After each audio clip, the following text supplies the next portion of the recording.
నేటి ప్రశ్న: జ్ఞానవంతులు మరియు శక్తివంతులను కాక లోకములోని వెర్రివారిని దేవుడు ఎందుకెన్నుకున్నాడో అనే సంగతిని గురించి. ప్రపంచవ్యాప్తంగా తన సందేశాన్ని పంచుకోవడానికి ధనవంతులైన వారిని, తెలివైన వారిని, అత్యంత అనర్గళంగా మాట్లాడేవారిని, అగ్రశ్రేణి అథ్లెట్లను లేదా ప్రసిద్ధ సినీ తారలను దేవుడు ఎందుకెన్నుకోలేదు? దేవుడు బలహీనులను తన పని కొరకు ఎందుకు ఎన్నుకుంటున్నాడు? ఎందుకు ఉపయోగించుకుంటున్నాడు? ఈ ప్రశ్న ఫిలిప్పీన్స్లో మన పాడ్కాస్ట్ వినే యూక్లిడ్ నుంచి వచ్చింది. అతను ప్రపంచవ్యాప్తంగా సువార్తను వ్యాప్తి చేసే గొప్ప ఆజ్ఞకు అంకితం చేయబడ్డ వ్యక్తి. హలో పాస్టర్ జాన్, నేను నా జీవితాన్ని గొప్ప ఆజ్ఞకు అప్పగించుకుని సువార్తను అన్ని దేశాలకు పంచుకోవాలనుకుంటున్నాను. 1 కొరింథీ 1:27లో జ్ఞానులను సిగ్గుపరచుటకు లోకములో నుండి వెర్రివారిని దేవుడు ఏర్పరచుకుని ఉన్నాడు. బలవంతులైన వారిని సిగ్గుపరచుటకు లోకములో బలహీనులైన వారిని దేవుడు ఏర్పరచుకుని ఉన్నాడు. నా ప్రశ్న ఏమిటంటే, లోకమంతటికీ సువార్తను ప్రకటించడానికి దేవుడు లోకములోని జ్ఞానులందరినీ ఎందుకు రక్షించలేదు?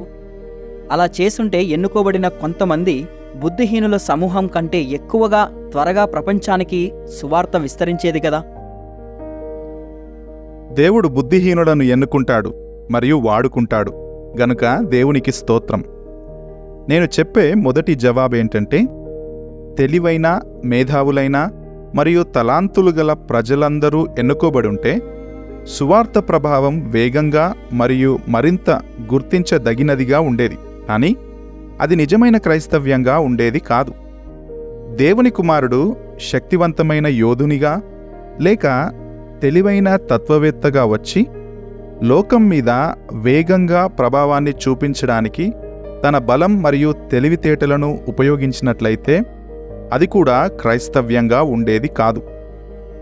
జగత్తు ప్రారంభానికి ముందే అత్యంత అవమానకరమైన మరణం ద్వారా ప్రజలను రక్షించడానికి దేవుడు తీసుకున్న నిర్ణయం చాలా ముఖ్యమైంది. ఈ నిర్ణయంలో దేవుని కుమారుడైన యేసుక్రీస్తు సిలువ వేయబడుట ఉంది. అది ఒక కలంకమైన విషయం. అది సంపూర్ణమైన వెర్రితనం, ఒక అవమానం. అది సంపూర్ణమైన కోపము కలిగించే సంగతి. కానీ ఆ విధంగానే మనం రక్షించబడ్డాం. సువార్త జయించేది కూడా అలాగే. కొరింథీయులకు పౌలు రాసిన పత్రికలోని మొదటి 3 అధ్యాయాలు వారికి మరియు మనకు స్పష్టంగా ఇదే విషయం చెప్పడానికి రాయబడ్డాయి. క్రైస్తవ్యం అనేది ఆకట్టుకునే ప్రసంగాలు లేదా తెలివైన ఆలోచనల ద్వారా వ్యాప్తి చెందడం గురించి కాదు. కొరింథులో ప్రజలు తమ గొప్ప ప్రసంగాలను మరియు తెలివితేటలను గూర్చి గర్వించారు. కొరింథీ సంఘము ఈ విషయాలతో చాలా ఆకట్టుకునేలా కనిపిస్తుంది. నేను పౌలును వెంబడిస్తున్నాను, లేదా నేను అపోల్లోను వెంబడిస్తున్నాను, లేదా నేను కేఫాను వెంబడిస్తున్నాను అని 1 కొరింథీ 1:12లో చెప్పుట ద్వారా వారు అతిశయించారు. మాటల్లో, తెలివితేటల్లో ఉన్నతమైన వారిని నమ్మే బోధకుడితో తమను తాము గుర్తించుకుంటూ వారు గుర్తింపును మరియు ప్రశంసలను కోరుకున్నారు. ఇది క్రైస్తవ్యాన్ని నిర్వచించేది కాదని, లేదా క్రైస్తవ్యం యొక్క పురోగతికి సరైన మార్గం కాదని పౌలు 3 అధ్యాయాలు రాస్తాడు. 1 కొరింథీ 1:12లో నేను పౌలును వెంబడిస్తున్నాను అని వారు చెప్పడం పౌలు విన్నప్పుడు, పౌలు మీ కొరకు సిలువ వేయబడ్డాడా అని 1వ అధ్యాయం 13వ వచనంలో అడుగుతాడు. కొరింథీయులు సిలువ వేయబడిన క్రీస్తు సందేశాన్ని తన నైపుణ్యాలలో అతిశయించే విషయంగా మార్చుతున్నారని పౌలు నమ్మలేకపోయాడు. 3 వచనాల తర్వాత క్రీస్తు యొక్క సిలువ వ్యర్థము కాకుండానట్లు వాక్చాతుర్యము లేకుండా సువార్త ప్రకటించుటకే ఆయన నన్ను పంపెను అని 17వ వచనంలో పౌలు చెబుతాడు. కొరింథులో గల ప్రధానమైన సమస్యలేంటంటే మానవ వాగ్ధాటి మరియు తెలివితేటలు. ఆ ప్రజలు గొప్ప సందేశాలు, జ్ఞానం, తెలివైన మాటలు మరియు పదునైన ఆలోచన గలవారిని మెచ్చుకునేవారు మరియు వాటిని బట్టి గర్వించారు.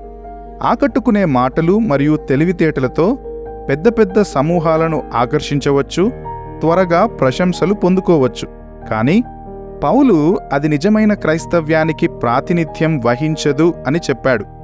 వాస్తవానికి ఇలా చేయడం క్రీస్తుకు వ్యతిరేకంగా వెళ్ళి శిలువ యొక్క ప్రాముఖ్యతను తగ్గించడమే.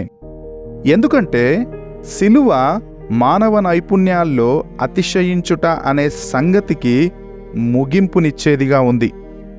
మన సొంత సామర్థ్యాలలో గర్వించదగ్గ అతిశయాన్ని తీసివేసి ఆ స్థానంలో మన అవసరతను, పాపతత్వాన్ని గుర్తించి మన విమోచకుడైన క్రీస్తునందు పిల్లవాని వంటి నమ్మకంతో భర్తీ చేయడం వంటిది. క్రీస్తు శిలువ కేవలం క్రీస్తు మరణాన్ని సూచించుట మాత్రమే కాదు, అది మనల్ని మనం రక్షించుకోవడానికి మరియు గర్వాంధులై సొంత మహిమను వెదకడానికి మనం చేసే ప్రయత్నాలకు మనం మరణించడాన్ని కూడా సూచిస్తుంది. ఆ తర్వాత 1 కొరింథీ 1:18 పౌలు శిలువను గూర్చిన వార్త నశించుచున్న వారికి వెర్రితనము గాని రక్షింపబడుచున్న మనకు దేవుని శక్తి అని చెబుతాడు.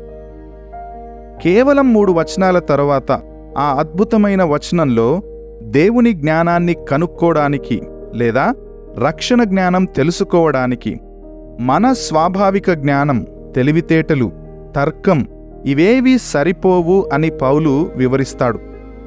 ఇక్కడతడు దేవుని జ్ఞానానుసారముగా లోకము తన జ్ఞానము చేత దేవుణ్ణి ఎరుగకుండినందున సువార్త ప్రకటనయను వెర్రితనము చేత నమ్మువారిని రక్షించుట దేవుని దయాపూర్వక సంకల్పమాయను అని 1వ అధ్యాయం 21వ వచనంలో చెబుతాడు.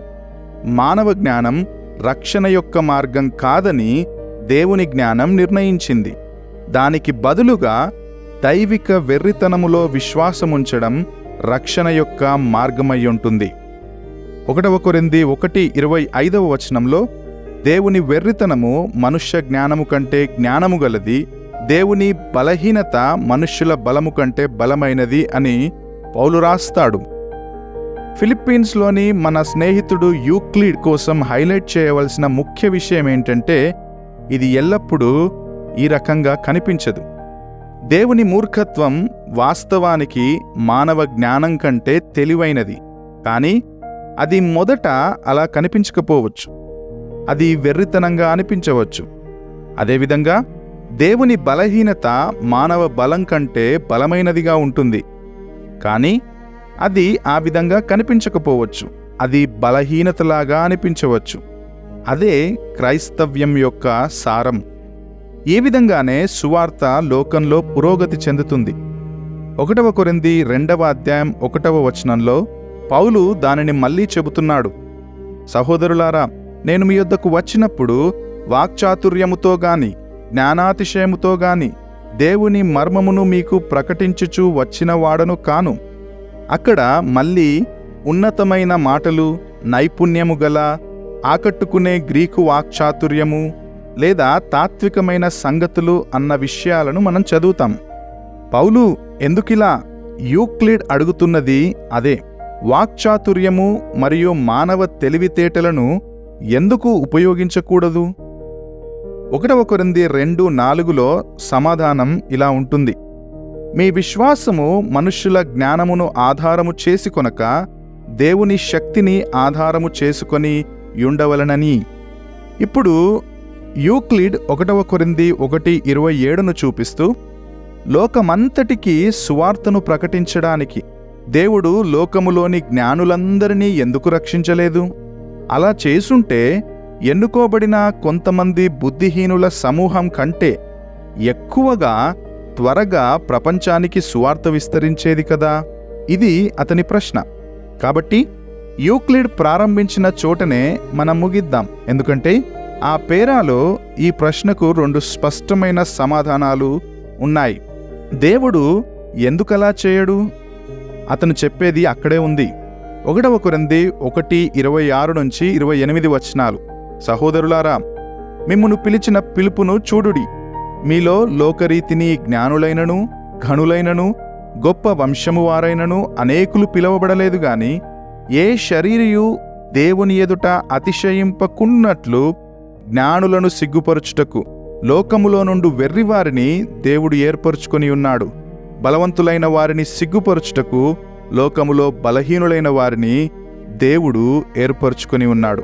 ఇక్కడ అతని ప్రశ్నకు మొదటి సమాధానం, ఏ మనుష్యుడు దేవుని ఎదుట అతిశయించకుండునట్లు 1:27. ఆ తర్వాత, అయితే ఆయన మూలముగా మీరు క్రీస్తు యేసునందున్నారు, అతిశయించువాడు ప్రభువునందే అతిశయింపవలను అని వ్రాయబడినది నెరవేరునట్లు దేవుని మూలముగా ఆయన మనకు జ్ఞానమును నీతియు పరిశుద్ధతయు విమోచనమునాయను అని వ్రాయబడి ఉన్నది. 1 కొరింథీ 1:30-31. కాబట్టి తెలివైన, శక్తివంతమైన, ఉన్నత కుటుంబంలో జన్మించిన ప్రజల ద్వారా సువార్తను ఎందుకు వేగంగా, ఎక్కువ ప్రభావంతో అన్యజనులలో వ్యాప్తి చేయకూడదు? 2 సమాధానాలు మనకు కనిపిస్తాయి. 1, దేవుని సన్నిధిలో ఏ మానవుడు అతిశయించకుండునట్లు. 2, కాబట్టి అతిశయించువారు ప్రభువునందు మాత్రమే అతిశయించడానికి. సువార్త సందేశాన్ని ప్రపంచవ్యాప్తంగా వ్యాప్తి చేయడంలో దేవుని లక్ష్యం మానవ గర్వాన్ని నిలిపివేసి యేసును మాత్రమే ఘనతకు కేంద్రంగా చేయడం. ఆయన పద్ధతులు మన పద్ధతులకు భిన్నమైనవి. మనము దీనిని అంగీకరించాలి. క్రీస్తు శిలువ మరణమే ప్రతిదానిని నిర్వచించే కారకమై ఉన్నది.